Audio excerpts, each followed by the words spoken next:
Ieri quando siamo arrivati vi avevo detto che oggi sarebbe stata una bella giornata. Ora dire che sia bella anche no, però se ci rifacciamo al luogo dove ci troviamo è bellissima. Guardate infatti nel lato opposto, ieri sera poi non ve l'abbiamo fatto vedere ma ha piovuto tantissimo e la sorellona è stata al freddo sotto la pioggia. Vedete ora questo sole e questo cielo abbastanza azzurro, ma oggi è stato sempre coperto. Meno di come è stato ieri, non ha piovuto, paragonabile alla fine di aprile. O meglio, sotto al sole si sta bene perché il sole picchia parecchio, ma saremo intorno ai 20-21 gradi. Ora 30 minuti per andare sulla spiaggia, Di cui stamattina si discuteva a colazione tra gli ospiti della casa, perché si preparavano proprio ad andare in spiaggia, ad andare al mare. E noi eravamo con tutte le cerniere chiuse. Ora facciamo questa strada secondaria. In teoria da quando ho visto su Google si dovrebbe far prima a piedi. La strada diventa sempre più stretta fino a trasformarsi in un sentiero. Comunque una curiosità, abbiamo incrociato 4 persone che salivano dal mare. Certo che rispetto a come siamo abituati noi, questo è un sentiero che sembra di montagna piuttosto che un sentiero che ti porta in spiaggia. Mi sono figurata le serate in cui in Italia si torna dal mare scottati dal sole. Non avevano questo aspetto, chiaramente. Avrete capito che la sua è tutta invidia. E dopo 10 minuti di cammino ripresa la strada principale. Addirittura parcheggio enorme con ricarica fast per le auto elettriche e si risale di nuovo per andare in spiaggia. Qua sembra tutto un po' al contrario. Chiaramente vale anche qui il discorso delle maree, infatti anche da un punto di vista turistico invitano appunto i turisti a procurarsi delle guide proprio per evitare che le maree creino disagi nelle giornate in cui i turisti programmano qualcosa. Ma ditemi, siete pronti ad andare al mare con il Montgomery? Bellissimo ragazzi, se ci fosse il sole penso che l'acqua dovrebbe essere cristallina. Il mare, sempre il mare ragazzi. E comunque se cercate un posto per rilassarvi e non avere il caldo che abbiamo in Italia, questa baia è pazzesca. Ed ora può tranquillamente scattare la domanda: ma dove vi portiamo? Guardate che passerella in riva al mare, ci sono continui sali e scendi per ovviamente andare in spiaggia e tante panche per ammirare l'orizzonte. Dal nostro punto di vista, posto ideale per meditare e anche per scrivere.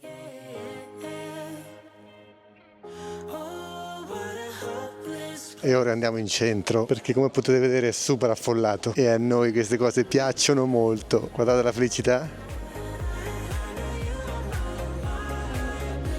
E questa dovrebbe essere sicuramente la piazza. Allora, per mangiare qualcosina già siamo in ritardo, però noi siamo comunque ottimisti e ci proviamo. E alla fine non abbiamo resistito alla tentazione. Il richiamo è stato troppo forte, siamo entrati con tanta gente, tanta confusione e mezza pinta di birra. E come i carabinieri, piatti da dividere in 2. Bruschetta con funghi e spinaci per me e Caesar salad per Francesco. Enjoy! Cena leggerissima terminata, la temperatura è scesa drasticamente, ma guardate che serata. Ora aspettiamo il calar del sole.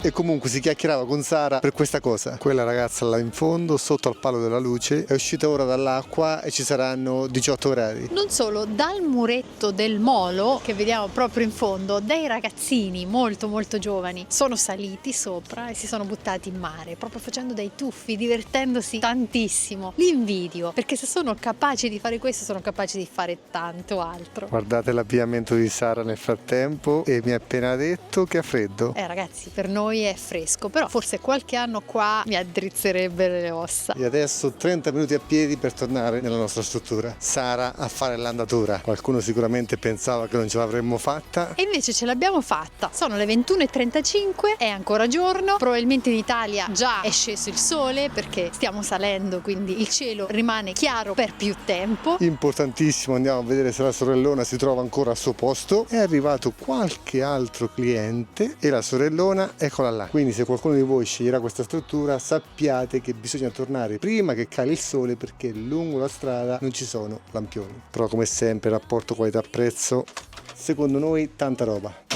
Questo è l'interno con reception e quella è la nostra camera. Di fronte c'è la breakfast room. E questo ragazzi è il tugurio. Oggi abbiamo lavorato entrambi sul letto, non si vede ma vista moto, bagno addirittura con la luce che si accende in automatico. Questa struttura l'abbiamo pagata a 130 euro a notte, ma con la colazione inglese compresa. C'è da dire che questa colazione è utile per saltare il pranzo e anche per sopportare, tra virgolette, le temperature molto ma molto più basse delle nostre. Qua, come potete vedere, i prezzi salgono, ma vi possiamo garantire che questo posto, rapporto qualità-prezzo, secondo noi è veramente ottimo. Ora ragazzi si torna al lavoro e domani si salpa in Irlanda. Un ultimo sguardo alla cittadina di Tenby. A sprazzi esce il sole, a sprazzi si copre. Approfittiamo per salutare Leonardo e Lorenza che ci hanno fermati qui a Tenby, ci hanno voluto salutare, sono qui in camper dall'Italia, hanno amici qui a Tenby. Lorenza ha detto: Leonardo è voluto correre da voi, vi ha riconosciuto da lontano e vi ha voluto salutare. Leonardo e Lorenza da Firenze. Da qualche immagine che vi abbiamo mostrato di Tenby avrete capito che la sua particolarità, oltre ad essere situata su un promontorio, sono le abitazioni in colori pastello. Siamo nel sud del Galles, a ridosso del Pembroke Coast National Park, che ora proveremo ad esplorare nei tempi stretti che abbiamo prima di prendere il traghetto diretto a Rosslare, Irlanda. Visto l'orario, proviamo a portarvi in un posticino in riva al mare. La strada sempre più stretta, non ci sono auto per fortuna, sembra quasi, non dico una mulattiera asfaltata, e ovviamente se ti capita di incrociare un'auto dalla parte opposta bisogna in qualche maniera trovare la soluzione. Thank you! La signora molto gentile, che bisogna andare piano perché molte curve sono nascoste e se si incontra qualcuno dall'altra parte ovviamente non ci si passa facile. Pensate in realtà a quanto traffico ci possa essere su questa strada, e queste sono le strade che ci piacciono molto. Siamo al primo paesino dopo la mulattiera di 8 miglia. Questo è il Galles, fuori dalle più famose rotte turistiche. Poi il Galles è comunque molto isolata come regione, o meglio come stato. Long after her, our final ship had drowned. It wasn't like we didn't work. Il verde che stiamo vedendo questi giorni è talmente intenso da farci vivere sensazioni intense. Come stava dicendo Francesco, non si può dire che non siano luoghi affascinanti. E poi la strada termina sul mare. Siamo a St. Govan. E anche qua scatta la domanda: pensate a vivere su un posto del genere? Arrivati all'ingresso, se vedete la luce rossa non si può entrare e in teoria dalle foto che abbiamo visto dovremmo essere appunto a picco sul mare. Qua sembra un po' di essere nella zona nord della Norvegia dove non ci sono alberi ma solo vegetazione bassissima, sicuramente per il vento costante, e forse siamo arrivati al parcheggio. Vi chiederete dove vi stiamo portando. In realtà siamo nel Pembrokeshire e stiamo andando verso una scogliera che dà proprio sul mare. È un primo assaggio di quello che vedremo in Irlanda. D'altronde siamo di fronte all'isola irlandese verso la quale salperemo proprio oggi. La meraviglia naturale che vi sto per mostrare nasconde anche un piccolo segreto. Proprio qui vicino a noi c'è una piccolissima cappella costruita su di una rupe calcarea dove la leggenda vuole che sia sepolto St. Govan, un monaco che visse come eremita proprio nella grotta che era costruita al posto della cappella. Dietro di noi il mare e le sue splendide scogliere. È un paesaggio che un po' ricorda Cabo da Roca in Portogallo, il punto più a ovest del continente europeo. Non può che ricordare la costa scozzese e fare da preambolo a quelle irlandesi. È strabiliante come non ci sia una protezione lungo tutte le scogliere. Questo è St. Govan Head.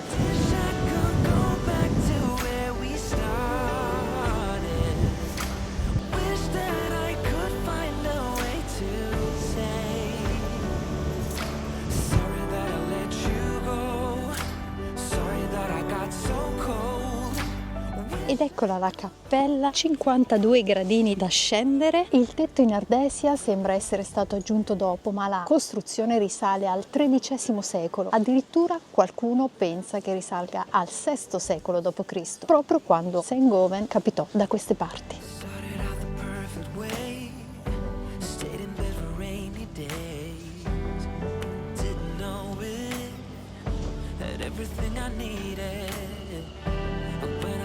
All the times La bellezza della cappella è che è stata costruita con la stessa pietra che la circonda, proprio a picco sul mare. Ripartiamo al volissimo direzione ferry perché come sempre siamo in ritardissimo. Siamo a Pembroke, sovrastata dal castello medievale, siamo diretti al porto. Ieri abbiamo visto che si poteva arrivare 30 minuti prima, poi proprio in questo istante ho visto al biglietto che il check-in chiude un'ora prima e noi arriveremo qualche minuto in ritardo. Dai. Siamo fermi in fila all'Irish Ferries, forse ce l'abbiamo fatta, è arrivata anche un'auto dopo di noi, speriamo ci facciano passare anche se sono 45 minuti prima e non più un'ora. Incrociate le dita. Hi, good morning. Your name?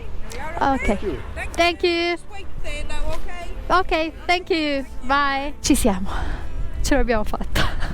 Ci hanno indicato la corsia 3 con altri motociclisti. Dico sempre di prendermi le cose per tempo, ma ancora non ho imparato. Poi lei non è che ti aiuta, ma la colpa è sempre la mia, che dico vai a vedere, vai a documentare e poi come sempre facciamo no tardi, al limite. Poi c'è anche da dire una cosa, che un minimo di esperienza con i traghetti ce l'abbiamo e l'orario di check-in non è mai precisissimo, nel senso che loro ti dicono di presentarti un'ora, 2 ore prima, ma poi come sempre alla fine sali 5 minuti prima. Però voi non fate come noi, arrivate sempre con il margine giusto prima di salire. E comunque noi da seriali ritardatari italiani siamo arrivati in anticipo rispetto a delle persone che sono arrivate ora. Sì, esattamente, evidentemente ci sono dei ritardatari cronici anche qua, strano ma vero. Praticamente, per aggiornarvi, sono arrivati alle 14:20 quando noi siamo arrivati alle 14. Ma soprattutto qua non c'è l'aria di muoversi. È il nostro turno, si sale, secondo traghetto di questo tragitto.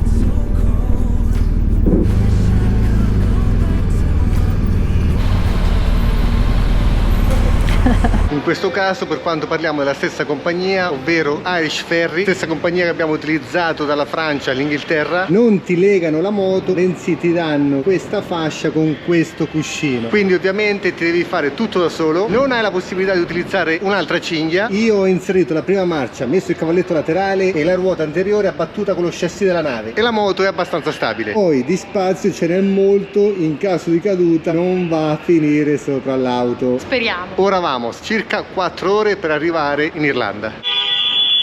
Ed inoltre, altro consiglio, non inserite mai l'allarme. Con 5 secondi è iniziato una, suonavano tutte. Banalissimo consiglio, ricordatevi sempre dove avete lasciato la moto. Noi a livello 5 e noi che pensavamo di aver fatto tardi, la nave è partita ora con quasi un'ora di ritardo. Nel frattempo si trabaca. Ho provato a collegare la camera con il cellulare per inviarmi le foto fatte oggi, in quanto l'adattatore ce l'ho giù la moto. Trasferimento wifi in diretta. Qua la situazione è drammatica, forse saremo un po' bianchi in viso. Sara l'abbiamo persa. Ha avuto la malsana idea di prendere un cappuccino prima di partire. Il mare, ragazzi, è mosso, si fa fatica veramente, e speriamo di trovare anche la sorellona in piedi, anche perché potevano darci una cinghia in più per legarla in maniera più sicura. Non sembra vero, ma siamo arrivati. Ora incrociamo le dita e vediamo tutti insieme come si trova la moto. Sara sembra che stia un po' meglio. Ragazzi, siamo sopravvissuti anche questa volta, nonostante è stata dura. Però ho sbagliato io, non ho preso le precauzioni che prendo di solito, ero molto tranquilla e mi ha fregato. Forse questo mare è abbastanza ignorante, forse siamo stati sfortunati noi. Comunque il comandante, tra virgolette, ha chiesto scusa a tutti perché purtroppo il mare è stato agitato. Quasi ci siamo, già la vedo, sta in piedi. Eccola qua, ragazzi. Welcome to Ireland. E questo è il cielo d'Irlanda. Questo era il traghetto che ha solcato le acque del Mare Grosso. Siamo al porto di Rosslare. Eccola, Rosslare Harbour.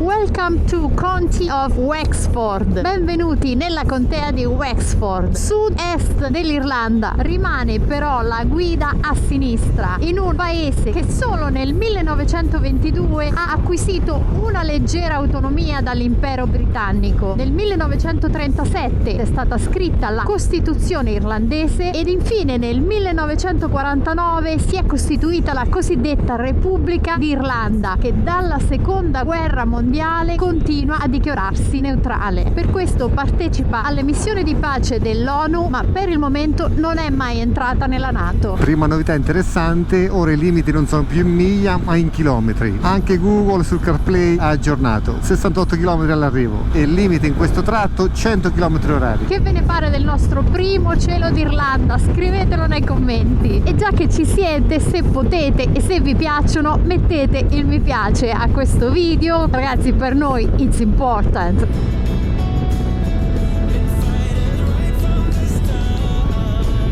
E comunque la prima cosa che salta all'occhio ma si fa per dire, perché la si percepisce addosso, sono i 17 gradi. È anche vero che siamo le 8:30 di sera e che, come potete vedere, il sole non c'è. Primi 30 minuti qua in Irlanda e abbiamo queste sensazioni: asfalto perfetto, Un ponte futuristico, panorami che sembrano dei dipinti, un verde strabiliante e benessere sobrio palpabile. 14 km all'arrivo, 16 minuti, direzione sinistra Waterford. Guardate che asfalto, questo è da MotoGP. Ci stiamo addentrando nel territorio irlandese. Poi binomio gomme GS, bisogna ammettere che fanno la loro parte. Addirittura 120, mamma mia, sentite che motore.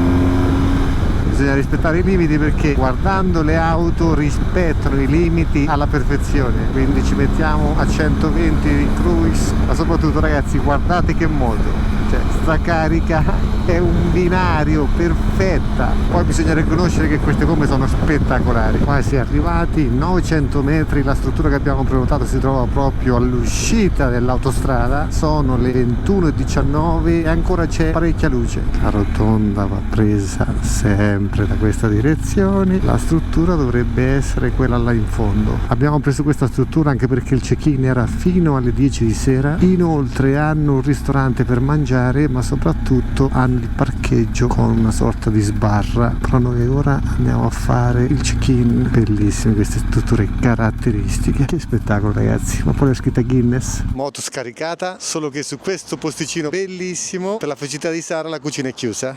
Purtroppo la nave è partita in ritardo di circa un'ora, quindi siamo arrivati alle 9:15, 9:20 e qua i ristoranti, ragazzi, chiudono presto. Per entrare al parcheggio non abbiamo bisogno di nulla, c'è solo bisogno per uscire.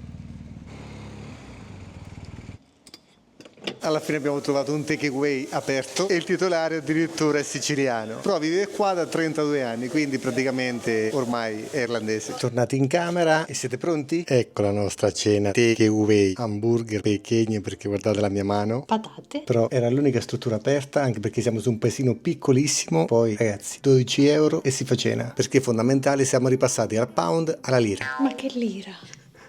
O meglio, all'euro. Ma tu ti sei ripresa? Sì, mi sono ripresa, però effettivamente dovevamo mettere qualcosa nello stomaco, se non altro per fermare il mal di mare che abbiamo sofferto. Per cui mangerò un po' di pane, un po' d'hamburger, qualche patatina, senza esagerare nella quantità, e si torna in carreggiata. L'unica cosa negativa è che il takeaway non poteva vendere alcolici, quindi per quanto riguarda la Guinness ci rifaremo.